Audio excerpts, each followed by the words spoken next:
Welcome to ATB TV. I'm Darren Dance with Peter Morganti, and yes, we've escaped lockdown for now, Pete. We're out, Joe.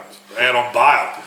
In limited capacity, but now it's good to catch up with Pete, and we've been sitting here talking about stuff for about an hour and a half, and we thought we'd better finally get this done, or it won't go to air until late tonight. So, Country Victoria, well done. Melbourne City, bad luck. Yeah, we're still got to wear our masks into the shops. I actually called into our local shopping centre to think I'll quickly run in and grab a Taslotto ticket and a few things. I drove into the car park and drove out the other side. It's like about 1,000 people have been, 10,000 been let out of jail. Christmas Eve. Shopping. It all was Christmas Eve for me. So I think we'll be, I said to Beck, what's for tea tonight? She goes, I'm not cooking. So there's home delivery. Home delivery might be about 8 hours long though. So I think people will be, they'll be looking to eat out, I reckon, Darren, after being locked up for 6 days. It felt like 6 months. But well, I'm not sure, Pete, when we're going to get back to the races. It's going to be a long time, I think, at the way things are going. About 3 race meetings in 14 months. It's unbelievable. It is for the industry we're in, thank God we've been still racing. But thank God for racing.com. Yeah, their figures will be up. They've done a great job. I think they've kept people interested. Yep. All right, let's go through last week's half a dozen runners. Where do you want to start? We've got 6 to talk about and 1 to talk about in a sense of what's coming up. But we'll go back to Southern France, who ran in the, I can't even think of the name of the race now, but the 2,400 metre race at Eagle Farm. Ran 8th. Tactics were a bit different to what we've seen. The horses up the front got mowed down late. There was 150 to 1 chance. Decided mid-race it was a good idea to get up amongst it, and look, it undone the favourite, probably undone us. Track was a bit hard, they're telling us. It was just a disappointing result, no matter which way you look at it. Yeah, I think we're all the owners of Southern France are probably dumbfounded, disappointed, losing a bit of confidence there. Yeah, his best run, as I keep saying, was the zipping when he come from last and mowed down the outside on a firm track. Yeah. Okay, he pulled up sore and probably hasn't been the same horse since, but I think when we all saw him sitting outside the leader last week, we were a bit surprised, to say the least, particularly when the pre-race said he was going to be in the second half of the field or thereabouts. Yeah. And look, I know he jumped super and he ended up there, and then he probably ended up on the rail late, which wasn't the place to be. And I thought on the corner he was always going to struggle to pick up with the run he'd had and the way he was ridden. So, look, what do? You just say, well, we've got to put a line through that again and go again. So he'll run again in 3 weeks, and then he'll probably run in the Brisbane Cup, I suppose, and that'll be the end of the prep. I suppose by then we'll know where we're at. And, you know, you sound like you're dying there. Oh, itchy throat. You know, don't say that. I am vaccinated, by the way. Yeah, so we're kind of at the crossroads with that horse, and we might just have to let this prep play out. But yeah, it's been disappointing. You sort of roll back to those first 2 runs of the prep and you think, geez, we're on target here. Like he was running home behind Very Elegance and in weight for age races. And as soon as we stepped out of the races and the trip, we thought he'd be competitive. It just hasn't worked. So anyway, the following day we had Periscope. Ran 6, probably a little disappointing, but I think you've made a good point. It was a heavy track, and we went from sort of 2,000 to 2,600, which probably played out like a 2-mile race. And I reckon from the 300 to the 150, you're thinking, oh, he's going to run on, but it never happened. And I think if you look at it as a whole, most of the horses were the same. They just held their spot to the line. Yeah, they whacked away, didn't they? Was a bridge too far for him, I think, up to the 26? Yeah, I think he was ready for a 26 on a good track, but not ready for a 2,600 on a wet track. So that's the excuse. We'll just wait. Until next start. He's obviously going to be a little bit fitter now, and hopefully we can get the job done next start. But he's probably getting to a point where, you know, maybe in a couple more starts we might be all out of patience with him. But we'll give him the benefit of the doubt, and we'll soldier on to another race, which I'm not sure where it is. No, there's a couple of options, so we'll leave that up to Pat. Sunburn at Hamilton. Probably sort of half declared her, but she loves racing at Hamilton, but just one got away from her and she ran home well. She was as honest as she has been, and she finished second, beaten a bit over a length. Margins back to the third and fourth horses again.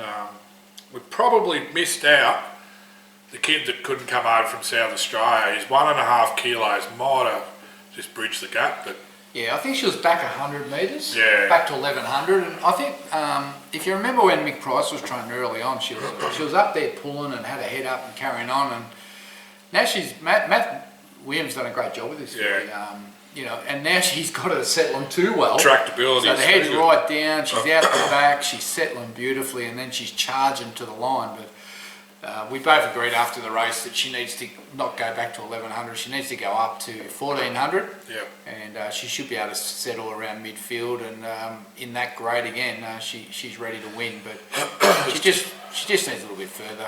Two options at Warrnambool, I think he's picked out. In hindsight, there was 2 races that day, one over 1100, one over 14. She probably should have been in the 1400, but I'm sure he'll step her out now. And Warrnambool, I think they run a 13, maybe. I think there was a 13 and a 14. Yeah, one was in a high grade, one was in a low grade. So look, he'll find the right race. She loves the wet. She's racing well. She seems to be thriving down there at Warrnambool, and you know, wherever she goes, she's going to be competitive in that lower grade.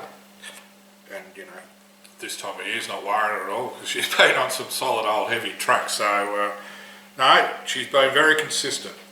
Connery, this didn't work out. If you're ever going to have a swan song, there's a lot of things against the poor bugger. The track was hard, and he was basically 100 to 1, and he's as cunning as a shithouse rat, I think you might describe him as now. What did Archie say?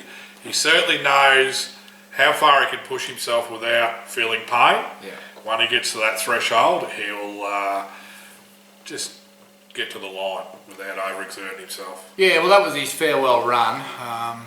We only chose to give him a final run so the owners could go and say goodbye, and then of course we go into lockdown. So I felt for everyone because he's been a really good horse for a long time, Connery. I think he's the first horse we had with Archie Alexander. I think we traded him here one Christmas party and got him sold for Archie.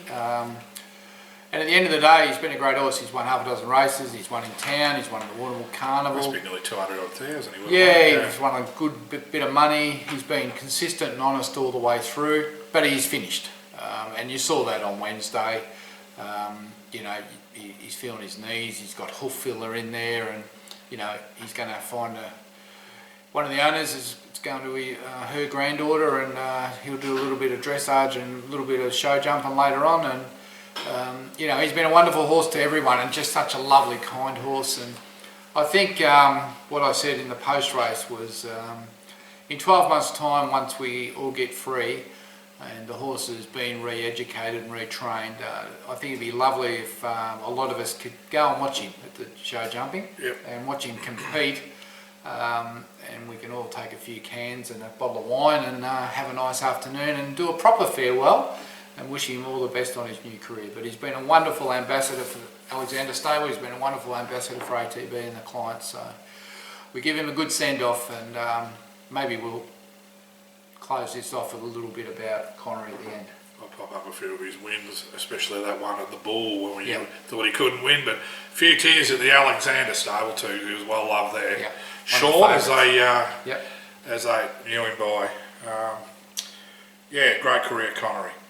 We had a winner, Darren, yesterday, and I think it's, for a lot of people, it was significant. Obviously, Quick and Dandy we're talking about at Wangaratta, the second winner from the Dandino progeny, and she put away like a nice little filly.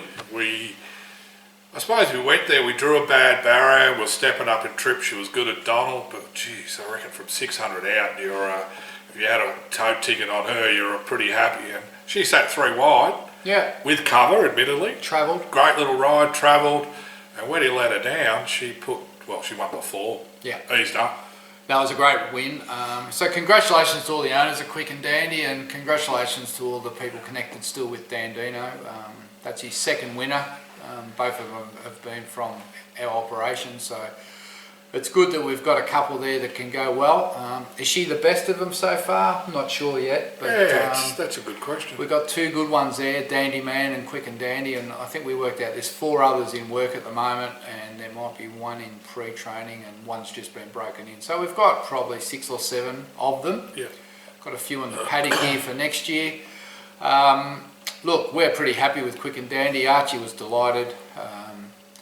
On that run, she handles the wet. She ate the mile. She can probably get out to 2,000. He's just not going to hammer. He's going to be kind to her. We might only give her 1 more run and put her out, but no, she's a beauty, and it was a great ride, and it was a dominant win. So good for everyone concerned. And first prize was some $41,000, which is not bad at Wangaratta on a Thursday. With that Vobis and Vobis Gold. So, you know, when you're buying these horses and they Vobis and Vobis Gold, it certainly helps. And that was a terrific result. So, congratulations to everyone. That filly won't owe you a cent now. Only training fees, and I'm pretty sure she'll click that off at the next start on that run. So, she's got a big future, and people forget that I think Dandino was 7 when he ran second in the Caulfield Cup. Yeah. So, you know, these are not horses that come and go as 2 and 3 year olds. They're only starting to get warmed up at 3. And some of these Dandinos, you know, we'll be racing them on until they're 6 or 7. So, and they seem hardy and tough. So, and they all seem to have a bit of ability, and they all seem to have a little bit of competitive edge to them. So, actually, I did a little story for the website. When I went back and checked out Dandino, like early in his career, he was at his 3rd start when he won as a 3-year-old. Then he put 4 together, and then was, I think, second at the, Goodwood in a Group 3. You know, that was rising into his 4 year, and it mirrors what we're seeing with what we've got here in Australia. And you know, they were all our first crop of rising 4-year-olds. But well, our whole industry is dominated by 2-year-old racing and speed. So, you know, we always thought that, you know, if you can get these nice staying types and they're Vobis, you can have a hell of a lot of fun. It's a lot easier to win those staying races. There's less competition. We all always have known that the international horses over distance are superior to ours, and we've proven this with not just Dandino, but Crackerjack King as well. He's doing a great job. So I think you're going to see a lot more of this going forward than what you've seen in the past. But once again, well done to everyone. Great win, very excited, thrilled, and look forward to seeing where Archie takes her next. Overseas owners, first-time owners, Dandino owners, there's a good mixture in it. And when you had 2 race starts and you basically paid for the horse, it's all good going forward. Yeah, exactly. Sea Princess ran a couple of races later. Now, look, if someone said she'd run 4th, beaten 3, second up, looking for a mile after this, she'd be happy. And look, she ticked all the boxes. She just probably scrambled through the mud. Yeah, she didn't handle the conditions. You could see in the run her action was all over the place, and he did a good job actually to get her off the fence and finish 4th. Beautiful ride where he didn't have to take her off stride. And I know it's only a 58 at Wangaratta on a Thursday, and she got beat, and she's, you know, pretty well bred filly, but I think back on top of the ground over a mile next start she'll be ready. And then she can progress to probably midweek city grade. Might win a Saturday race off season, but that's probably where she's at the moment. Well, it's perfect this time of year. So she's in at the right time. I just got to dodge these bottom-notch tracks with her.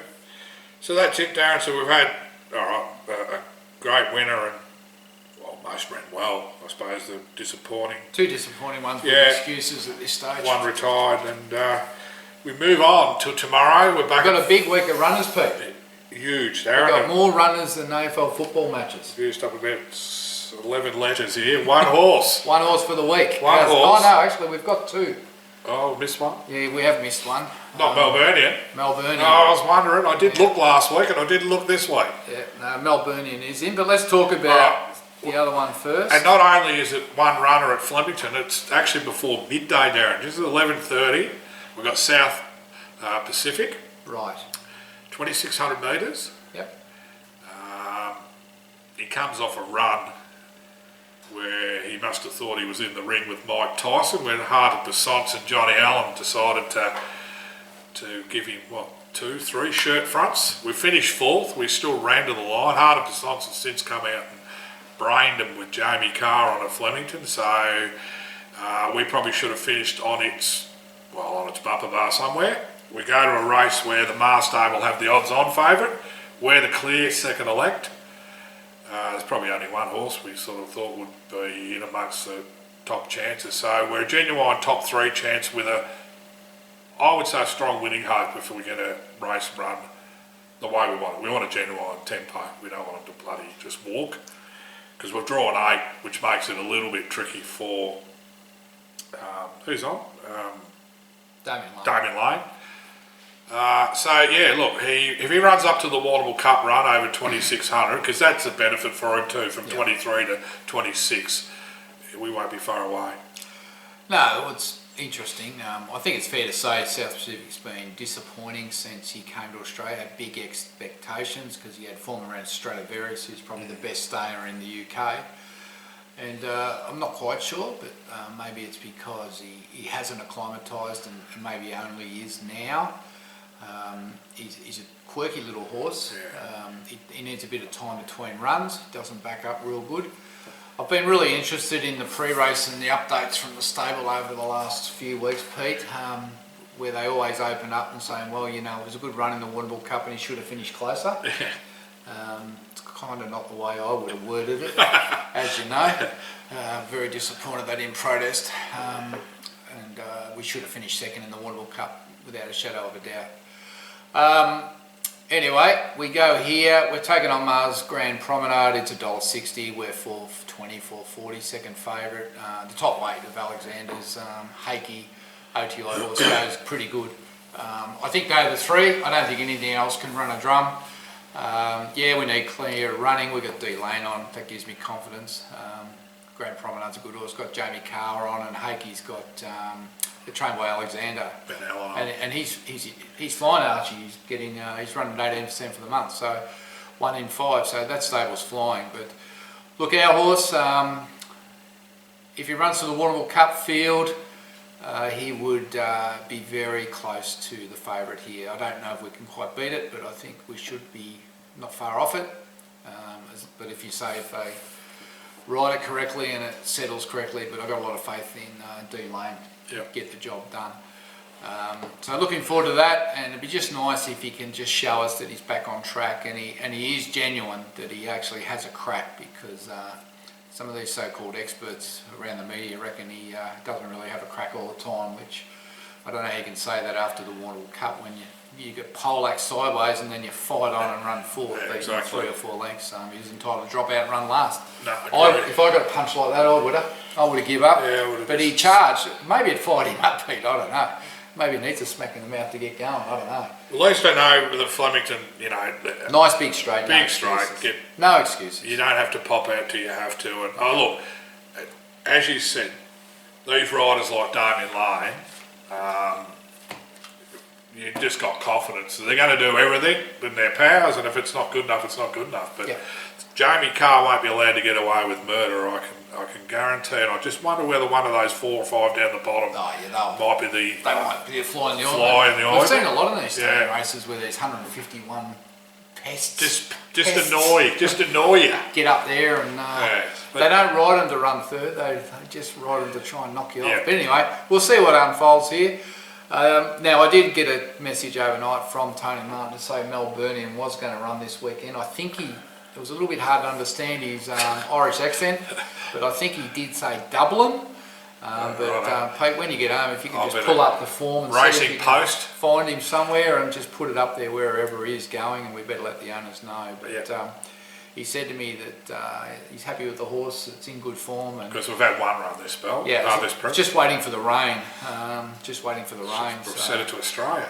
Yeah, so it just can't get a wet track. So I'm not sure what the track conditions will be over there this weekend, but it's a big weekend over there because they've got the Derby, the big Derby on. Southern France's full brother, I think it's favourite for the Derby out there. Can't think of the name of it, something Ballot, but it looks like a superstar. So trained by Arden O'Brien, so we'll be watching that Sunday night just to see how he goes. But they were only 2 runners, so quite weak. And as we keep saying, with the numbers in work and the numbers in pre-training, and there's quite a few that are not far off racing at Lindsay Smith's So the numbers will ramp up over the next month or two, but this time of year there's a lot of synthetic racing. We're not really that interested in it, and we just got to bide our time towards the spring. So all the spring horses are back in work, like Steinem and some of those better ones.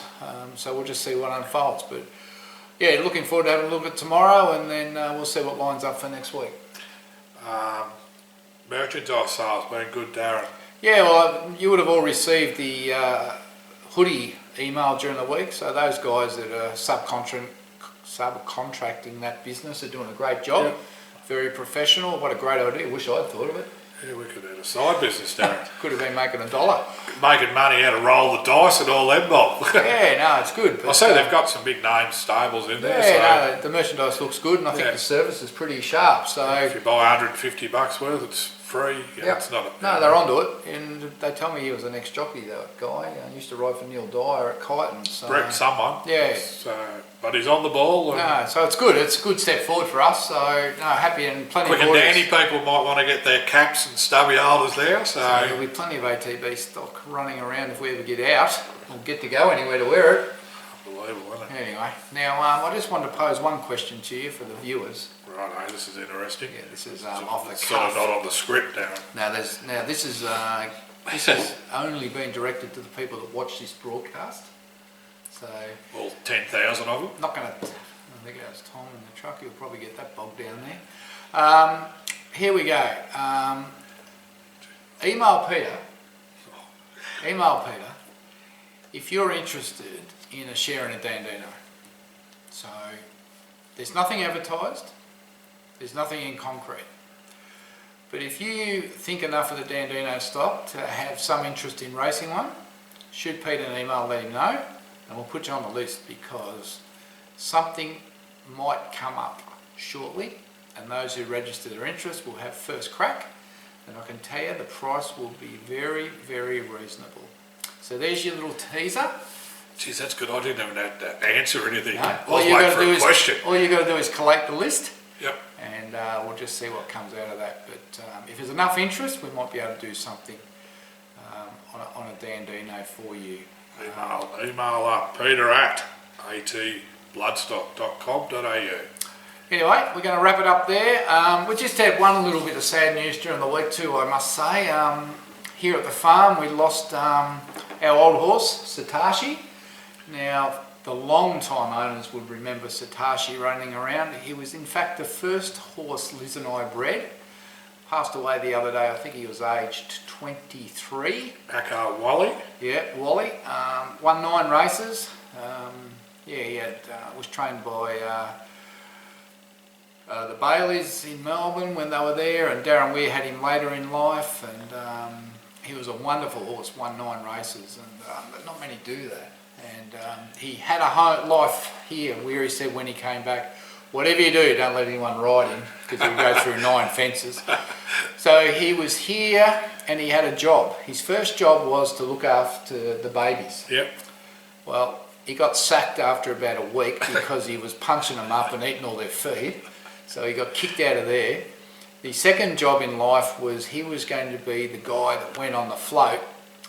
If we had to float one horse on its own, particularly if we were going to a vet or to a stud farm and it was a bad traveller, Wally was going to go on the float or the truck with them. I did like that. I think the second trip, I'll get to the lights and the truck's rocking and the people are getting out of their cars running away from me because they were so scared. And I look in the camera and the bloody young horse is standing there and Wally's playing up. So he got sacked from that job. And we used to joke with Liz to say, one day you're going to come home, Liz, and Wally's going to have run away. And she used to tear up, so I had to stop saying that. So Wally was a freeloader for probably the last 20 years. She had a good life. And he had a ball, and his best mate recently was Yogi. Yeah. So, and one of Wally's other tricks was you could not put a chestnut horse in the paddock. Hated it? He would chase it around the paddock and chase it relentlessly. So he was and we had to, I did it one day and we put a chestnut and I went out and I could hear this noise. I went out and he's running around trying to savage it. So for the last 20 years we've never put a chestnut in the paddock with him because it hasn't been game. So he had all these tricks. Character, right? Oh, he was a mongrel thing. And he was by Toy Pindari, renowned wet track sire. Yep. He hated the wet.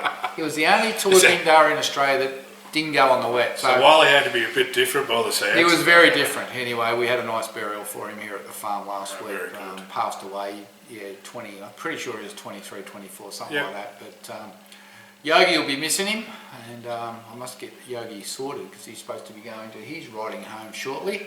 He looked comfortable the other day. I seen him. He was in with a couple of fillies actually. Yeah, well, he can do much to No, but I didn't have the heart to split Wally and Yogi up for the last year or so. So now that poor old Wally and Satoshi's passed away, Yogi can get on to the next part of his career, which will be dressage. So anyway, that's part of it all. But he was the first foal that we ever bred here. Yeah. And probably started the rod. If he had been slow, I wouldn't have probably bothered breeding. So might have been here, Darren. Swings and roundabouts, isn't it? Anyway, have a great weekend. Enjoy your racing. Enjoy racing.com for those who can't get anywhere, and I suppose the whole state we can't get to the races. So cheer home, South Pacific, and we'll see what unfolds. ATB could be a very short version next week. One runner to talk about. That's it, or two. See you guys. Bye. But Connery, it's taken a while, but he's going to break through today. The odds-on favourite. He's coming clear from War Piglet. Have a chat. And Connery in a canter, 1 by 3. Connery's coming with Union Jews. Connery and Union Jews get to Manhattan Arch. Union Jews on the outside and Connery. Union Jews, Connery kicks and wins it. Connery, the favourite, is one from Union Jews. The leader, Sunday Night Tea, Czechoslovakia, Connery, Northern River, Czechoslovakia, Connery burst through and got Czechoslovakia in the shadows. Side, but Connery moves up at the 200 to Intuary. Connery gets its bib in front of Intuary. Trevi, my friend, in Bedford. Connery inside the 100 metres, coming clear. It was very good at Warrnambool. It's very good at Sandown. Connery bolts in from Trevi, my friend, Intuary, Bedford. And Connery got the run right through along the inside on straightening, so Connery turned first. Nudge Bar trying to rally, and then Parallel World, Star Ruse in between trying to pick up, but it's Connery with 100 metres left to go. Connery's clear, and down to the line, hands and heels, Connery's going to go on to score by 2 lengths. Parallel World, then Nudge Bar, and they'll follow by Star Ruse, and he's no Apilia.